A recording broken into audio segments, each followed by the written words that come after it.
당신은 그리스 신화의 진정한 의미를 알고 있었나요? 수천 년 동안 인류에게 전해져 내려온 이 고대의 이야기들이 단순한 판타지가 아니라 인간 본성과 권력의 본질을 드러내는 심층적인 메시지를 담고 있다는 사실을 말입니다. 믿기 힘들지만 오늘날 우리가 겪는 가족 갈등, 권력 투쟁, 복수의 연쇄고리가 모두 이 신화 속에 예언적으로 담겨 있습니다. 이제 이 충격적인 진실을 본격적으로 파헤쳐 보겠습니다. 모든 것은 원시 혼돈에서 시작되었어요. 우주의 첫 번째 존재들이 나타났을 때 그들은 이미 파멸의 씨앗을 품고 있었습니다. 대지를 상징하는 가이아와 하늘을 의미하는 우라노스, 이 두 원초적 존재의 결합에서 무려 12명의 티탄이 태어났. 하지만 여기서 주목해야 할 점은 무엇일까요? 바로 권력이 어떻게 세대를 거쳐 전달되면서 동시에 파괴되는지를 보여주는 완벽한 사례라는 것입니다. 특히 막내 티탄인 크로니스의 이야기는 소름 끼칠 정도로 현실적이에요. 그는 농업과 수학을 관장하는 신으로 여겨졌지만 실제로는 가장 잔혹한 반역자가 되었습니다. 왜 그랬을까요? 우라노스가 자신의 다른 자식들, 즉 100개의 손을 가진 헥톤 케이레스와 외눈박이 키클롭스들을 증오했기 때문이에요. 이 아버지는 자신의 추악한 자식들을 어둠의 감옥 타르타로스에 가두어 버렸습니다. 그런데 흥미로운 것은 가이아의 반응이었어요. 어머니로서 자식들의 고통을 견딜 수 없었던 그녀는 복수를 계획했습니다. 거대한 돌로 낫을 만들어 12티탄들에게 아버지를 제거하라고 명령했죠. 하지만 놀랍게도 오직 크로니스만이 이 끔찍한 임무를 받아들였어요. 다른 형제들은 모두 두려워하며 거부했지만 크로니스는 달랐습니다. 결국 크로니스는 아버지를 기습하여 남성성의 상징인 생식기를 잘라내는 극단적인 행위를 저질렀습니다. 그리고 잘린 부분과 낫을 바다에 던져버렸는데 이 바다가 바로 현재의 코르푸 섬 근처라고 전해져요. 이 섬이 낫 모양을 하고 있다는 것은 우연의 일치일까요? 권력을 잡은 크로니스와 그의 누이이자 아내인 리아는 새로운 황금시대를 열었습니다. 이 시대는 정말로 완벽했어요. 법도, 규칙도, 노동도 필요 없었거든요. 인간들은 그저 존재만으로도 행복할 수 있었습니다. 하지만 이런 평화로운 시기가 영원히 지속될 수 있었을까요? 운명의 예언이 크로니스를 찾아왔습니다. 가이아와 우라노스로부터 무서운 소식을 들었죠. 너도 네 아버지에게 한 것처럼 네 아들 중 하나에게 권좌에서 쫓겨날 것이다. 이 예언은 크로니스를 완전히 다른 존재로 만들어버렸어요. 편집증에 사로잡힌 그는 극단적인 해결책을 선택했습니다. 리아가 아이를 낳을 때마다 크로니스는 갓난아기를 통째로 삼켜버렸어요. 헤스티아, 데메테르, 헤라, 하데스, 포세이돈까지 5명의 자식을 연달아 집어삼켰죠. 상상해보세요. 아버지가 자신의 핏줄을 산채로 먹어치우는 모습을 말이에요. 이것이 바로 권력에 대한 공포가 인간을 어떤 괴물로 만들 수 있는지 보여주는 극단적인 사례입니다. 그러나 리아는 포기하지 않았습니다. 6번째 아이 제우스를 임신했을 때 그녀는 교묘한 속임수를 계획했어요. 비밀리에 아이를 낳아 안전한 곳에 숨기고 대신 포대기에 싼 돌덩이를 크로니스에게 건넸습니다. 놀랍게도 크로니스는 의심 없이 돌을 삼켜버렸죠. 이 장면에서 우리는 무엇을 깨달을 수 있을까요? 바로 극도의 편집증이 오히려 판단력을 흐리게 만든다는 사실입니다. 제우스는 비밀스럽게 성장했어요. 하늘과 천둥을 관장하는 신으로 자라난 그는 결국 아버지에게 복수할 때가 왔음을 깨달았습니다. 가이아가 제공한 특별한 약물을 사용해서 크로니스가 삼킨 모든 것을 토해내도록 강요했어요. 그 결과는 충격적이었습니다. 먼저 돌이 나왔고 그 다음에 포세이돈, 하데스, 헤라, 헤스티아, 데메테르가 역순으로 나타났어요. 놀랍게도 이들은 모두 성인의 모습으로 나왔죠. 형제들을 해방시킨 제우스는 즉시 다음 단계로 넘어갔습니다. 타르타로스에 갇혀있던 백송거인 헤카톤 케이레스와 키클롭스들을 풀어주었어요. 이들은 감사의 표시로 제우스에게 번개를, 포세이돈에게 삼지창을, 하데스에게 어둠의 투구를 만들어 주었습니다. 이제 본격적인 전쟁이 시작될 준비가 완료된 것이에요. 티타노마키아라고 불리는 이 거대한 전쟁은 무려 10년간 지속되었습니다. 제우스와 그의 형제들은 올림포스 산을 거점으로 삼았고 크로니스와 다른 티탄들은 오트리스 산에서 맞섰어요. 이 전쟁의 규모는 상상을 초월했습니다. 번개와 천둥이 하늘을 가르고 바다가 거대한 파도로 뒤덮였으며 땅이 진동했어요. 결국 올림포스 신들이 승리했고 패배한 티탄들은 타르타로스 깊숙한 곳에 영원히 갇히게 되었습니다. 승리한 제우스는 신들의 왕이 되었어요. 그는 자신의 누이 헤라와 결혼했지만 이것이 평화로운 결혼 생활의 시작은 아니었습니다. 제우스는 다른 여신들과 수많은 관계를 맺었고 그 결과 아테나, 헤르메스, 디오니소스, 아폴로, 아르테미스 등이 태어났어요. 이런 상황에서 헤라가 어떤 감정을 느꼈을지 상상해 보세요. 헤라는 결혼과 가족의 여신이자 신들의 여왕이었지만 동시에 가장 질투심 많고 복수심 강한 존재가 되었습니다. 그녀는 남편과 관계를 맺은 여성들과 그 사이에서 태어난 아이들을 가차없이 처벌했어요. 레토가 아폴로와 아르테미스를 임신했다는 소식을 들었을 때 헤라는 모든 땅의 정령들을 설득해서 레토가 출산할 수 있는 장소를 찾지 못하게 방해했습니다. 다행히 포세이돈이 떠다니는 섬 델로스를 제공해서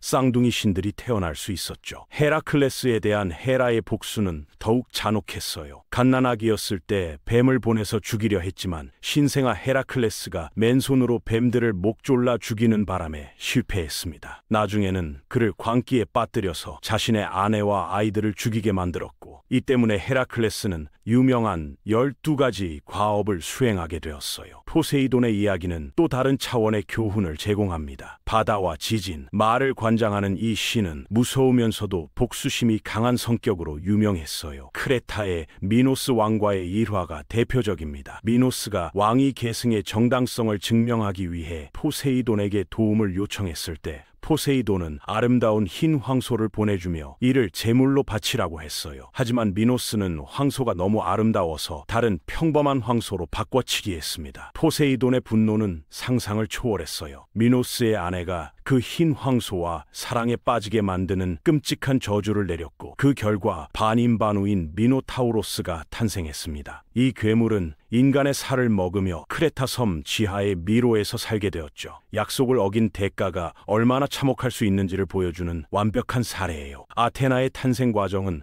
그 자체로 하나의 기적입니다. 지혜와 전쟁, 수공예의 여신인 그녀는 어머니 없이 제우스의 이마에서 완전 무장한 채로 태어났어요. 이에 질투를 느낀 헤라는 혼자서 헤파이스토스를 임신하고 낳았습니다. 아템나와 포세이돈이 아테네의 수호신 자리를 두고 벌인 경쟁도 흥미로워요. 포세이돈은 삼주창으로 땅을 쳐서 소금물 샘을 만들어 무역의 가능성을 제시했지만 아테나는 인류 최초의 올리브 나무를 선물했습니다. 나무에서 나오는 기름과 음식 그리고 목재의 가치를 높이 평가한 아테네 왕은 아테나를 선택했어요. 패배한 포세이돈의 복수는 즉시 시작되었습니다. 자신의 아들 할리로티오스를 보내서 올리브 나무를 베어버리라고 명령했지만 도끼질을 하던 중 실수로 도끼가 자신에게 떨어져 죽고 말았어요. 한편 아테나는 자신의 신전에서 메두사를 강간한 포세이돈에게 분노했지만 직접적인 복수 대신 피해자인 메두사를 머리카락이 뱀인 괴물로 변화시켜버렸습니다. 그 시선으로 모든 필멸자를 돌로 만들 수 있는 능력까지 부여했죠. 헤파이스토스의 이야기는 가족 내 차별과 복수의 연쇄를 보여줍니다. 대장장이와 불의 신인 그는 절름발이라는 이유로 어머니 헤라에 의해 올림포스에서 추방당했어요. 바다에 떨어진 그는 신들과 영웅들의 모든 무기를 제작하는 능력을 키웠습니다. 아킬레스의 방패, 헤라클레스의 무기들, 그리고 인류에게 저주를 내린 판도라와 그녀의 상자까지 모두 그의 작품이었어요. 헤파이스토스의 복수는 교묘했습니다. 자신을 거부한 헤라에게 마법의 황금 왕좌를 선물했는데 앉으면 다시 일어설 수 없는 함정이 있었어요. 다른 신들이 헤라를 구해달라고 애원했지만 헤파이스토스는 자신에게 어머니는 없다며 거부했습니다. 결국 사랑의 여신 아프로디테와의 결혼을 조건으로 헤라를 풀어주었어요. 아프로디테는 우라노스의 생식기에서 태어난 사랑과 정욕의 여신이었습니다. 크로니스가 아버지를 거세했을 때 바다에 떨어진 부분에서 탄생한 것이죠. 그녀는 자신을 존경하는 제람들에게는 관대하게 보상했지만 무시하는 사람들에게는 잔혹한 처벌을 내렸어요. 헤파이스토스와 결혼했음에도 불구하고 전쟁의 신 아레스와 불륜 관계를 유지했습니다. 헤파이스토스가 아내의 불륜을 발견했을 때의 복수는 치밀했어요. 깨지지 않는 사슬로 만든 그물을 침대에 설치해서 아프로디테와 아레스를 함정에 빠뜨렸습니다. 그리고 이들을 올림포스로 끌고 가서 다른 신들 앞에서 공개적으로 수치를 당하게 했어요. 다른 신들의 조롱 속에서 포세이돈의 중재로만 겨우 풀려날 수 있었죠. 아폴로는 양궁, 음악, 춤, 진실, 예언, 치유, 태양과 빛, 시를 관장하는 다재다능한 신이었습니다. 제우스와 레토 사이에서 태어난 그는 가장 아름다운 신으로 여겨졌어요. 헤라가 레토의 출산을 방해하려 했지만 실패했고 결국 델포이의 수호신이자 유명한 델포이 신탁의 예언신이 되었습니다. 그의 신탁은 다양한 문제에 대한 지침을 얻기 위해 자주 상담되었죠. 아르테미스는 아폴로의 쌍둥이 자매로 사냥과 광야, 야생동물, 자연, 식물, 출산, 아이 양육, 그리고 순결을 관장했습니다. 아테나, 헤스티아와 함께 3명의 주요 처녀 여신 중 하나였죠. 그녀는 질투심으로 처녀성을 지켰는데 젊은 사냥꾼 악타이온이 실수로 그녀의 목욕하는 모습을 보았을 때 그를 사슴으로 변신시켰어요. 주인을 알아보지 못한 그의 사냥개들이 그를 잡아먹는 비극적인 최후를 맞게 했습니다. 데메테르는 수학과 농업의 여신으로 동생 제우스를 통해 작물을 관장했습니다. 그녀는 다산의 여신 페르세포네의 어머니가 되었는데 하데스가 페르세포네를 사랑하게 되어 땅에서 나타나 그녀를 지하 세계로 끌어갔어요. 실종된 딸을 찾기 위해 모든 곳을 수색하던 데메테르는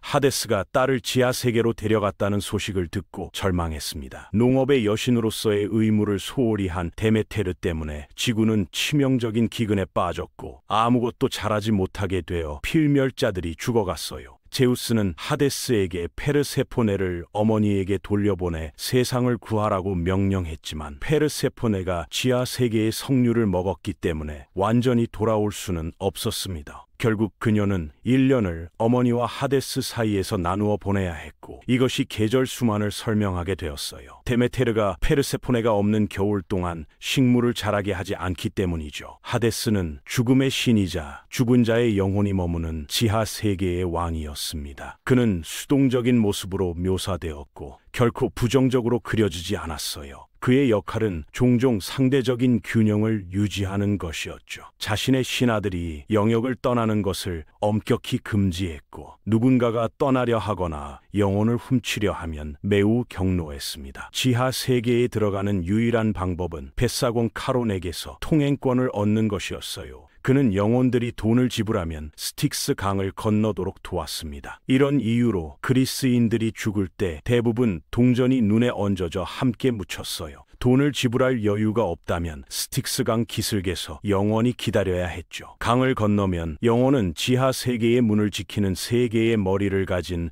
개 케르베로스를 만났습니다. 그 후 3명의 판사에게 심판을 받아 어디로 가야 할지 결정되었어요. 엘리시움, 아스포델 초원, 타르타로스 중에서 선택되었죠. 엘리시움은 기본적으로 천국으로 영웅과 반신, 특히 선한 인간의 영혼이 보내지는 곳이었습니다. 아스포델 초원은 삶에서 특별한 것을 성취하지 못한 평범한 사람들을 위한 장소였어요. 타르타로스는 기본적으로 지옥으로 신들을 화나게 한 티탄들과 다른 범죄자들이 거주하며 영원히 고문당하는 곳이었습니다. 이 모든 이야기들이 우리에게 전하는 메시지는 무엇일까요? 그리스 신화는 단순한 옛날 이야기가 아니라 인간 본성의 가장 깊은 부분을 드러내는 거울과 같아요. 권력에 대한 욕망, 가족 간의 갈등, 복수의 연쇄, 사랑과 질투, 배신과 용서까지 인간이 경험할 수 있는 모든 감정과 상황이 신들의 이야기를 통해 극대화되어 표현되고 있습니다. 이것이 바로 수천 년이 지난 지금도 그리스 신화가 여전히 우리에게 강력한 영감을 주는 이유예요.